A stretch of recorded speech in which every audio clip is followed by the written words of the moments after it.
Hello friends, welcome back to my channel. आज हम देखेंगे एसएसटी का chapter 11 Indian national movements, rise of nationalism. Growth of nationalism in India में the growth of nationalism took place in the second half of the 19th century. The growth of nationalism India में second half of the 19th century से शुरू हो गई थी। India become united against foreign rule. India चाहता था कि स्वतंत्र होना फॉरेन रूल से and decided to become independent. और इंडिया ने डिसाइड किया कि वह अब स्वतंत्र होंगे। This could be achieved by single feeling of nationalism. यह सब एक ही फीलिंग से अचीव किया जा सकता था, नेशनलिज्म के द्वारा। सम सोशल हिस्टोरिकन्स डिस्क्राइब, कुछ सोशल हिस्टोरिकन्स ने डिस्क्राइब किया nationalism as the feeling of oneness. यह फीलिंग है वननेस की, of belonging to one nation. हम एक नेशन से बिलोंग करते हैं।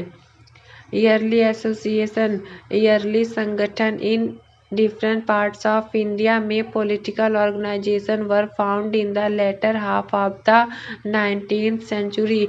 इंडिया के अलग अलग पार्ट्स में बहुत से पॉलिटिकल ऑर्गेनाइजेशन फाउंड मतलब कि मिले थे 19th सेंचुरी में। ऑल दीज पॉलिटिकल ऑर्गेनाइजेशन, सभी पॉलिटिकल ऑर्गेनाइजेशन वर फंक्शनिंग, वह काम करती थी, and striving for the best, यह अपना बेस्ट दे रही थी। Possible future of India, India को पॉसिबल करने के लिए फ्यूचर में। The political association that were present in India before the formation of Indian National Congress. Political association या formation of India National Congress के पहले मिले थे। The British Indian association 1851, the Bombay association 1852, the Madras native association 1852, Poona Sarvajanik Sabha 1870, the Bombay presidency association 1885। All the members of this association were educated Indians. सभी members इस association संगठन के educate थे। Indian who belong to the upper section of the society, Indians जो कि belong करते थे upper sections of the society. Their plans of action were to send patients to the British government asking them to introduce administrative reforms, reduce taxes, give Indian a more prominent role in the administrative।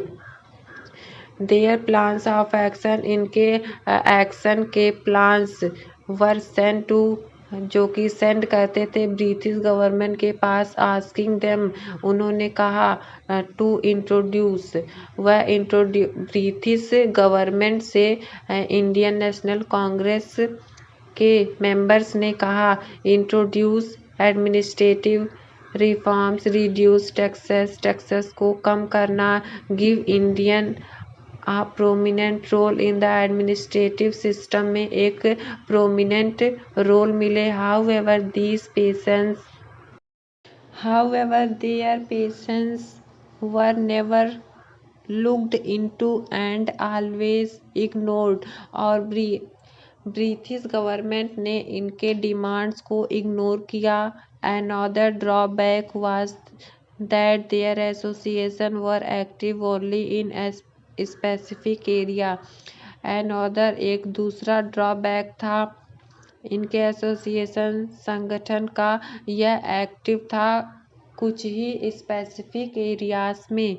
The start of organised nationalism, Indian National Congress, in this atmosphere of striving for the best possible future of India। इस atmosphere में striving for best देना, possible future of India, the need for an all Indians association were greatly felt। Surendranath Banerjee took a step and organized an all-Indian national conference at Calcutta in 1883। Surendranath Banerjee ने एक step organise किया। उन्होंने Indian National Conference at Kolkata में 1883 में बुलाया। After 2 years, इसके 2 साल बाद After 2 years, 2 साल बाद another conference was convened in 1885. इसके 2 साल बाद दूसरा कॉन्फ्रेंस हुआ 1885 में। While the preparation for the conference were being made at Kolkata, preparation जो कॉन्फ्रेंस के लिए हुई थी वो कलकत्ता में हुई थी। Alan Octagon, whom a retired British official, organized a meeting in Bombay. इन्होंने एक ब्रिटिश ऑफिशियल थे, रिटायर्ड ब्रिटिश ऑफिशियल थे। इन्होंने ऑर्गेनाइज की मीटिंग बॉम्बे में in Mumbai. This was the first step towards the making of a political organization. यह पहला step था political organization called Congress. His aim was the creation of an organization that would communicate the demands of the Indians to the government.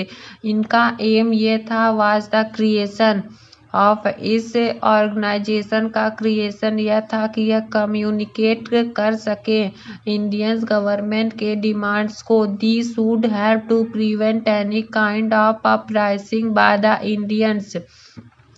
यह help हो सके any kinds of uprising by the Indians as the government would be well aware. Government well aware थे of Indians demands and grievances. Moreover, the organization would be under the strict supervision of the government. यह organisation एक strict supervision of the government के under में थी। The meeting that was organized by A.O. Hume at Bombay was held from 28 to 30 December. इन 1885 ये meeting organise की गई थी A.O. Hume के द्वारा बॉम्बे में, जो कि 28 से लेकर 30 दिसंबर तक थी 1885 में। At Gokuldas Tejpal Sanskrit college. ये कहाँ पे ऑर्गेनाइज की गई थी? गोकुलदास तेजपाल संस्कृत कॉलेज में। This meeting was attend by 72 delegates from the all parts of India. यह मीटिंग में 72 डेलीगेट्स आए थे अलग अलग पार्ट्स के, इंडिया में अलग अलग पार्ट्स से आए थे। Prominent leaders like W.C. Banerjee, Firoz Shah Mehta, Dadabhai Naroje, Badruddin Tayyab-ji, Subramaniam Iyer, Kasinath, etc. attend the meeting. This led to formation of Indian National Congress. तब जाके इसके दौरान इंडियन नेशनल कांग्रेस बना। The Congress then started holding its session annually in different parts of India. In the early years, the involvement of the British was visible. The aims of the Congress as decided upon at that time were: Congress की M थी कि वह to create a plan for demanding concession from different government. उन्होंने create किया एक plan जो कि उन्हें डिमांड करना था ब्रिटिश गवर्नमेंट से। To make the leaders from different parts of India come together and discuss problem related to India. उन्होंने बनाया leaders from different parts of India, अलग अलग पार्ट से अलग अलग लीडर्स आए, कम टूगेदर एक जगह इकट्ठा होके उन्होंने डिस्कस किया प्रॉब्लम्स को, जो कि इंडिया से रिलेटेड प्रॉब्लम्स थी उसे उन्होंने डिस्कस किया, जो लोग अलग अलग पार्ट से आए थे इंडिया के। Thank you.